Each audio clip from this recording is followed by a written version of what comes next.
Bom dia, pessoal.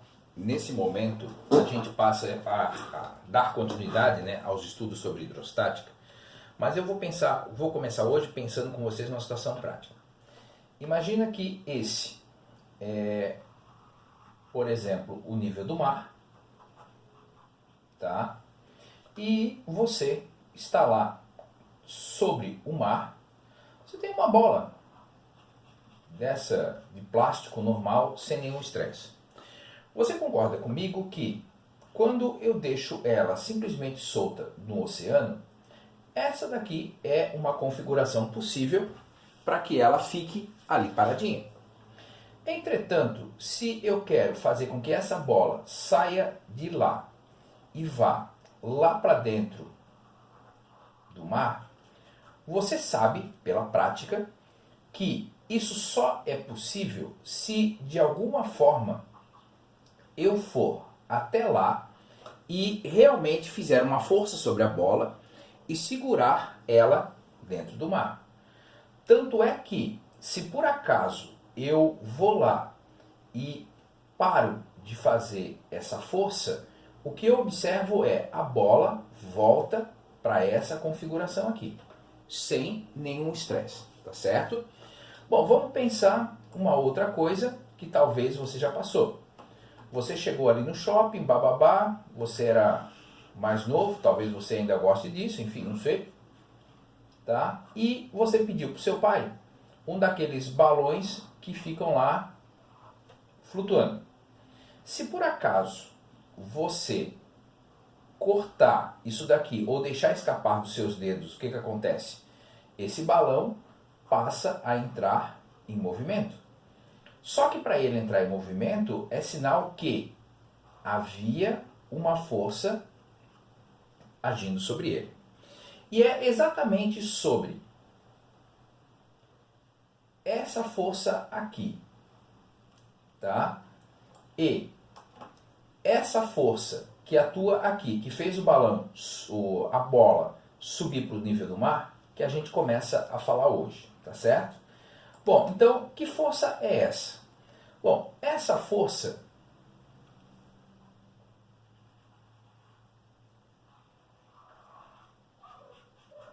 tá? Essa força que age sobre um objeto que está dentro de um fluido é o que a gente chama de força de empuxo, tá? Bom, como é que eu vou calcular essa força de empuxo? A força de empuxo vai depender da massa específica ou densidade do fluido vezes a aceleração da gravidade, tá? Perceba que está ficando muito parecido com uma pressão hidrostática, ok? Mas ela depende do volume que está imerso nesse fluido, tá? Então vamos pensar assim. Deixa eu pegar aqui a caneta preta. Deixa eu fazer aqui o nível daqui até lá.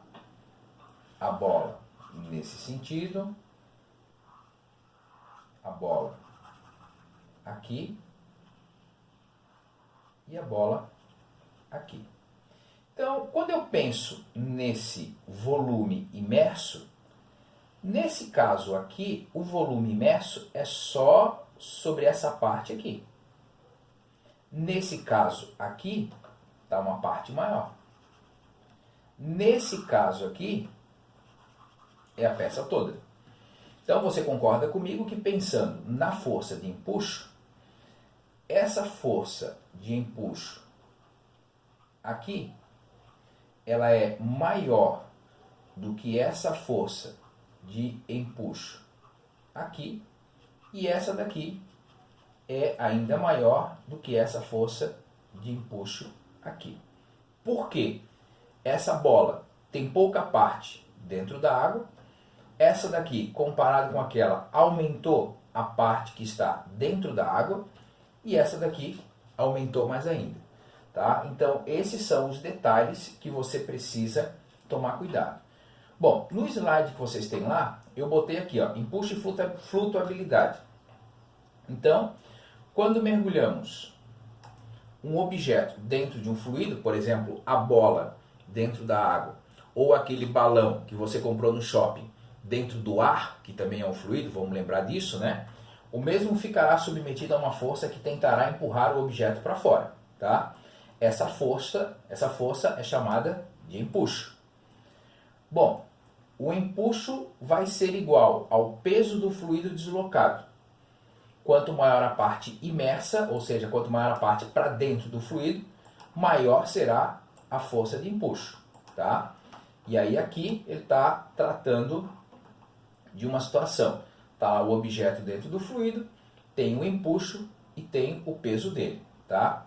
Bom, como eu havia colocado para vocês aqui, então o empuxo ele é a densidade ou a massa específica do líquido vezes o volume do líquido deslocado, ou seja, a parte do objeto que está dentro do fluido, conforme o desenho. Então quer dizer que aqui esse é o volume, aqui esse é o volume que eu vou usar na minha equação e aqui esse é o volume, tá? E a aceleração da gravidade, ok? Bom, agora o que pode acontecer? Vamos pensar, deixa eu apagar isso aqui, na seguinte situação. Pensa que isso daqui é uma piscina, tá? Essa piscina está cheia de água até aqui, ok? E esse daqui é o meu objeto.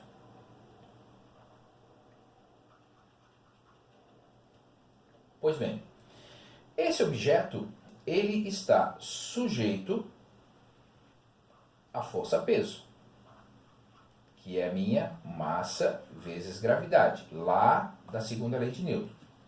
Mas esse objeto, pelo fato de estar dentro de um fluido, ele também está sujeito à força de empuxo.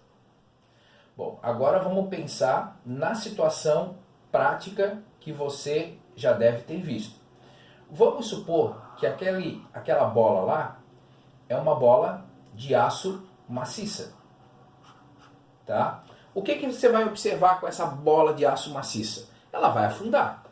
Então o que acontece? Para ela afundar, o peso tem que ser maior do que a força do empuxo.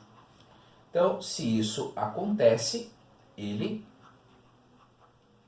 afunda, tá? Qual é a conclusão que eu posso chegar disso? Eu posso chegar à conclusão de que a massa específica do objeto ela é maior do que a massa específica do fluido, tá? Deixa eu só lembrar aqui que ela é uma bola maciça, não posso esquecer disso, tá? Então, a massa específica do objeto é maior do que a massa específica do fluido, por isso ele afunda. Entretanto, vamos pensar, por exemplo, numa segunda etapa, tá?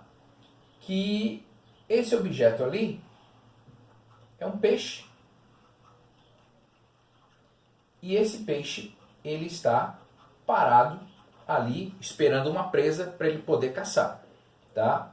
Bom, se ele está parado numa mesma altura, significa dizer que o peso do peixe é exatamente igual à força de empuxo. Bom, se isso daqui acontece, é porque a massa específica ou a densidade do objeto é exatamente igual à massa específica ou à densidade do meu líquido, tá certo?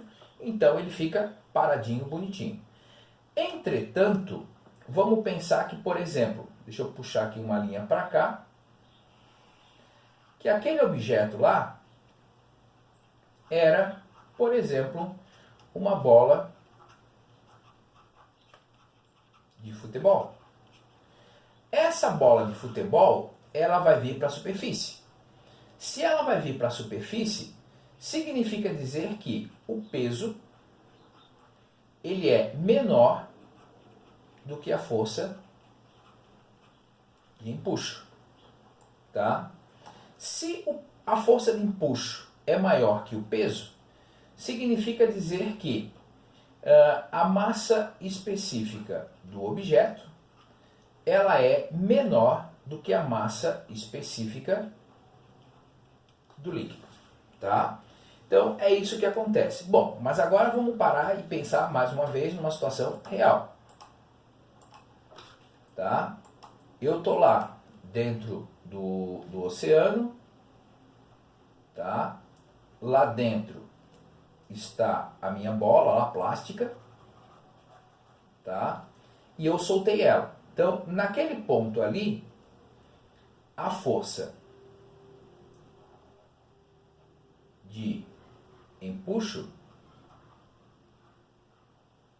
é maior do que a força peso. Mas esse corpo vai subindo, subindo, subindo, subindo, subindo, até que o que a gente observa? A gente observa que em algum momento esse objeto para lá na superfície. Bom, e aí o que acontece? Quando ele chega nessa situação aqui, a força de empuxo dele diminuiu comparada com essa, porque a parte que está dentro do fluido agora é menor, tá? Mas a força-peso dele continuou igual. Então, nessa situação aqui, a gente chega ao que a gente conhece por condição de flutuabilidade. Essa condição de flutuabilidade, ela diz o seguinte, que a força de empuxo é igual à força-peso. Bom, e aí se a gente faz alguns ajustes aqui, olha só, força de empuxo é a massa específica do líquido vezes a gravidade vezes o volume imerso. Aquela partezinha que está aqui para dentro do líquido. Quem que é o peso? É massa vezes gravidade. Bom, olha só, começou a ficar as coisas boas. Posso cortar essa gravidade com essa gravidade. Bom, quem sobrou no lado de cá? Massa específica do líquido vezes o volume imerso. Mas nós já vimos no conceito de massa específica que a massa ela é a massa específica do corpo vezes o volume total. E aí nós chegamos a uma equação que é bastante útil para a gente. Então, quando o objeto já estiver flutuando, é isso daqui que eu vou observar. Tá? Então, a massa específica do líquido vezes o volume imerso, ela é igual à massa específica do corpo vezes o volume total. Tá certo? Então, vamos só lá no nosso slide para acompanhar tudo isso. Então, na condição de flutuabilidade, o empuxo é igual ao peso. Aqui eu usei densidade, né? Não massa específica, mas vamos lembrar que é só uma diferença conceitual, mas matematicamente é a mesma coisa. E aí eu cheguei aqui na mesma conclusão. Bom, a outra situação que é importante é a gente pensar no peso aparente. Bom, o que é o peso aparente? Vamos supor assim. Eu tenho aqui uma balança, tá? E nessa balança eu estou, por exemplo, colocando uma pessoa sobre ela, tá? Nessa situação aqui, o que eu tenho? Eu tenho a força peso puxando a pessoa para baixo, tá? E eu tenho a força que a balança faz sobre a pessoa, que é a força normal, tá? Então, nesse caso aqui, quando a pessoa sobe na balança, tá? Eu tenho que a força normal é exatamente igual à força peso. Então, se você tem 50 kg de massa, eu vou ter a força correspondente aos 50 kg de massa. Agora imagina que, e aí talvez você esteja se perguntando, para que fazer isso nesse momento? Mas é assim que a ciência avança, tá? Imagina que eu estou aqui com uma piscina, tá? Essa piscina está cheia d'água. Aquela balança é a prova d'água, eu coloquei aqui, tá?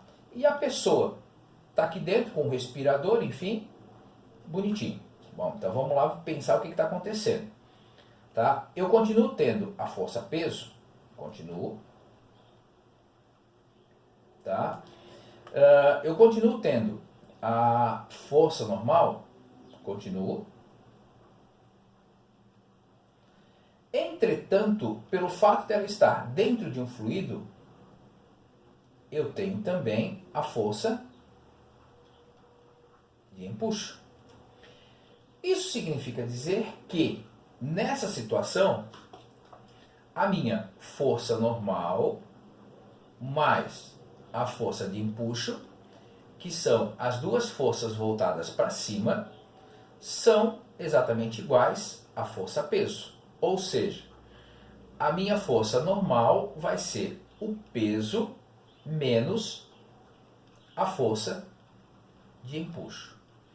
Perceba que, se essa daqui é a minha leitura da balança, eu agora fiquei mais leve, porque tem menos alguma coisa.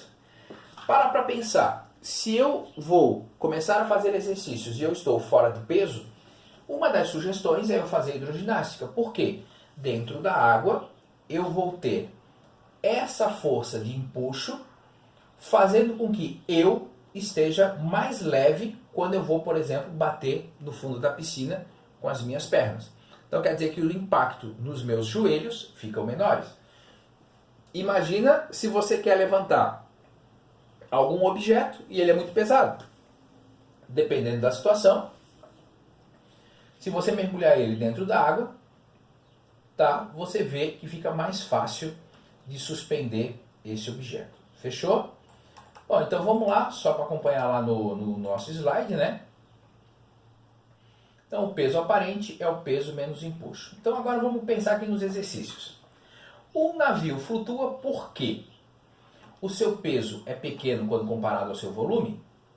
Seu volume é igual ao volume do líquido deslocado?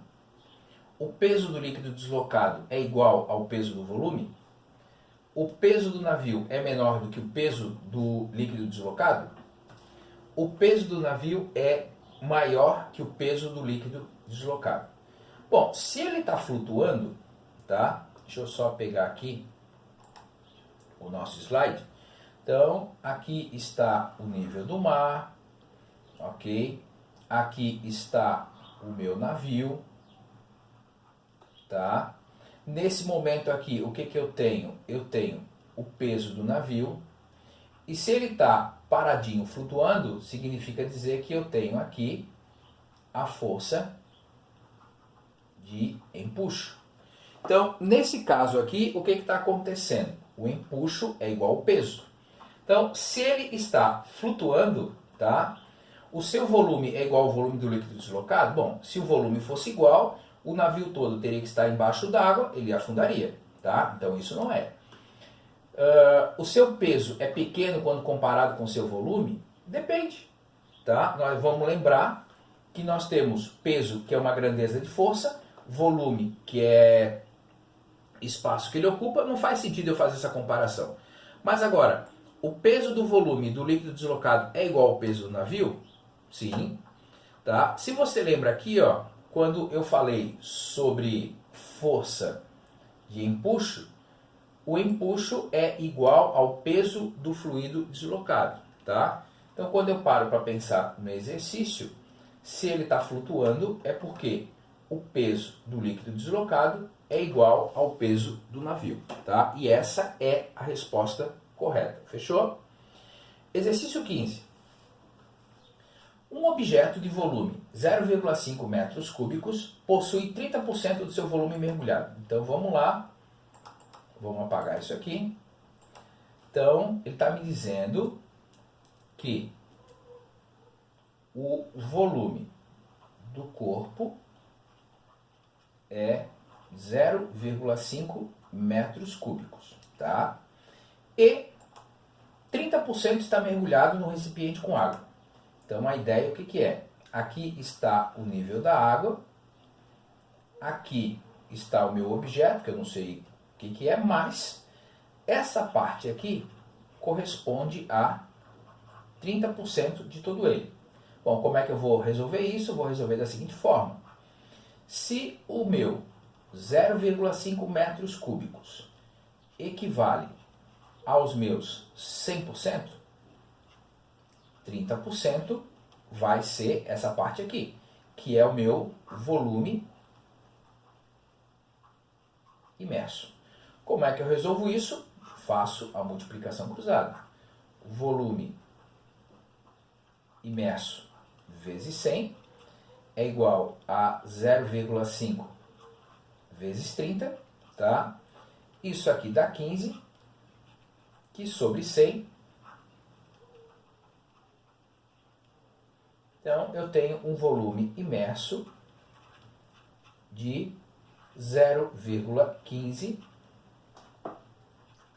metros cúbicos, tá? Voltando lá para a minha questão para a gente não perder o foco dela. Sabendo que a aceleração, a densidade local, perdão, é a gravidade aqui, tá? Gravidade local é de 10 metros por segundo ao quadrado e que a densidade da água é 1000, determine o empuxo sobre o objeto, tá? Bom, então vamos lá levar isso aqui para cima. Ele quer que você calcule a força do empuxo. Bom, vai ser a massa específica ou a densidade do líquido, que nesse caso é água, vezes a gravidade, vezes o volume imerso, aquilo que está para dentro do líquido. Massa específica da água, ele disse que é 1000, gravidade 10, volume imerso 0,15, tá? Daí quando você faz essas contas,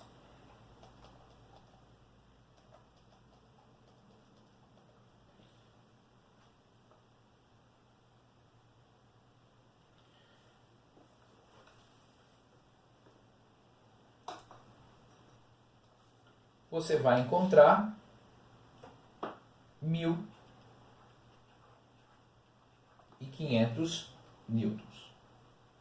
Tá certo? Então, essa é a força de empuxo quando eu tenho 30% desse objeto para dentro do fluido. Vamos lembrar que se eu começar a colocar mais ele para dentro, esse volume aumenta e, por consequência, esse valor também aumenta. Ok?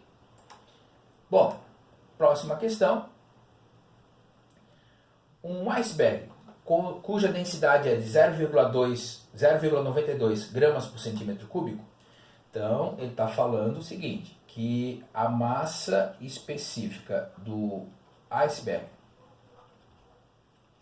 é 0,92 gramas por centímetro cúbico. Tá? Encontra-se em equilíbrio de flutuação em um lugar onde a densidade da água do mar é de 1,05. Então, a massa específica da água do mar, 1,05 gramas por centímetro cúbico. Tá? Bom, aí ele quer saber.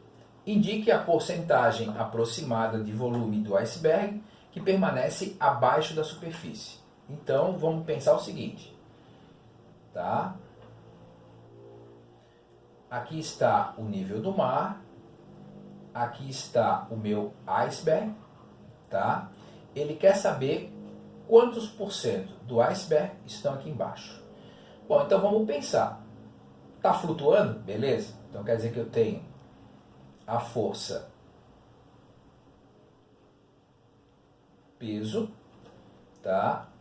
Que é igual à força do empuxo. Se você já organizou o seu resumo e tem tudo prontinho, pega a fórmula pronta. Se não tem, vamos lá escrever isso. Então quer dizer que a força do empuxo é igual à força peso. Força do empuxo é a massa específica do líquido vezes a gravidade vezes o volume imerso, tá? Peso é massa vezes gravidade, naquela sequência lógica que nós já fizemos lá a definição disso, né? Posso cortar a gravidade. Então, a massa específica do líquido vezes o volume imerso é igual à massa específica do corpo, que nesse caso é o iceberg, vezes o volume total, tá? E ele quer saber o percentual, ele quer saber isso aqui. Então, olha só o que vai acontecer. O meu volume imerso vai ser esse cara, eu vou passar para lá, dividindo. A massa específica do iceberg vezes o volume total sobre a massa específica do líquido. Bom, vamos fazer uma continha aqui para ver o que acontece, tá? Então, o volume imerso vai ser, o iceberg é 0,92, o líquido 1,05 vezes o volume total. Então, vamos só fazer essa divisão. 0,92 dividido por 1,05. Isso aqui vai dar 0,87 vezes o volume total. Bom, agora o que significa esse 0,87? Tá? Isso aqui é o importante. Se eu multiplicar esse 0,87 vezes 100, significa dizer que eu vou ter 87% do volume total imerso. Então, pensando lá naquela minha situação inicial, o que eu vou verificar? Eu vou verificar que 87% do iceberg, nessas condições, estão aqui para baixo da água, e 13% apenas estão lá para fora. Então, quando o pessoal diz, você está vendo só a ponta do iceberg, é porque você vai estar vendo somente uma pequena parte, já que todo o restante dele vai estar submerso, ok? Bom, então aqui aproximadamente, né, 88%. Questão 17. O empuxo exercido pelo ar sobre um balão cheio de gás é de 130 newtons. Então vamos lá, apagando aqui. Então, a força de empuxo é de 130 newtons. Tá? A massa total do balão é de 10 quilos. Então, a massa do balão é 10 quilos. Sendo a densidade do ar de 1,30 kg por metro cúbico, então a massa específica do fluido, que nesse caso é o ar, 1,30 kg por metro cúbico. Vamos lembrar que a água são 1000 kg por metro cúbico. Olha o tamanho da diferença aí entre o ar e a água. Qual o volume ocupado pelo balão e a força que a pessoa deve exercer para mantê-lo no chão, tá? Bom, então vamos pensar o seguinte. Para calcular o volume do balão, a força de empuxo é igual à massa específica do líquido ou do fluido vezes a gravidade vezes o volume imerso. Bom, aqui está valendo 130. Esse cara aqui está valendo 1,3. A gravidade é 10. E esse volume imerso aqui, imagina você segurando um balão quando você está andando num shopping. Esse volume imerso não é exatamente todo o balão que está imerso no ar? Tá? Então, 130 é igual a 13 vezes o volume total. Tá? Aquele 130, o 13 está lá multiplicando, ele vem para cá dividindo. E nesse caso, o meu volume total fecha 10 metros cúbicos, tá? Aí ele vem com a outra pergunta.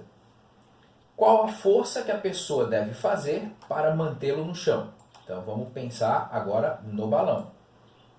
Então, aqui está o meu balão, certo?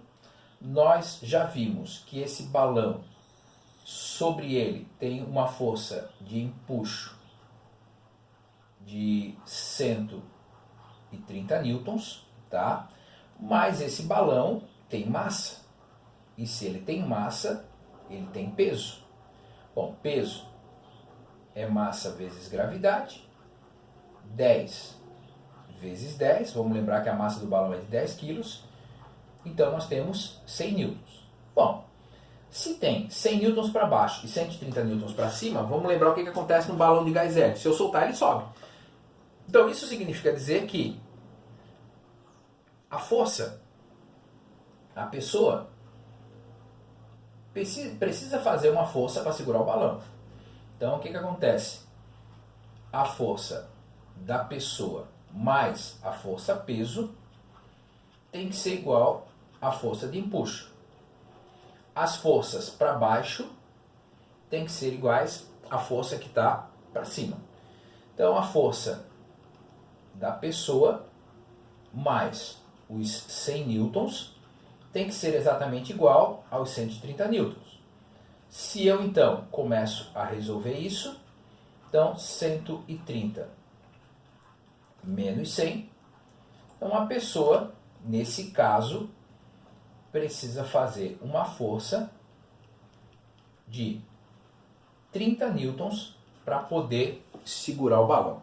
Agora para pensar, por exemplo, ó, se eu sei quantos quilos a pessoa tem, eu começo a me imaginar quantos balões eu poderia colocar, se para cada um ela precisa fazer 30 newtons, para de repente botar essa pessoa para suspender, para sair voando. Vamos lembrar a história lá do padre do balão, lá que todo mundo riu do padre aquela vez, ok? Bom,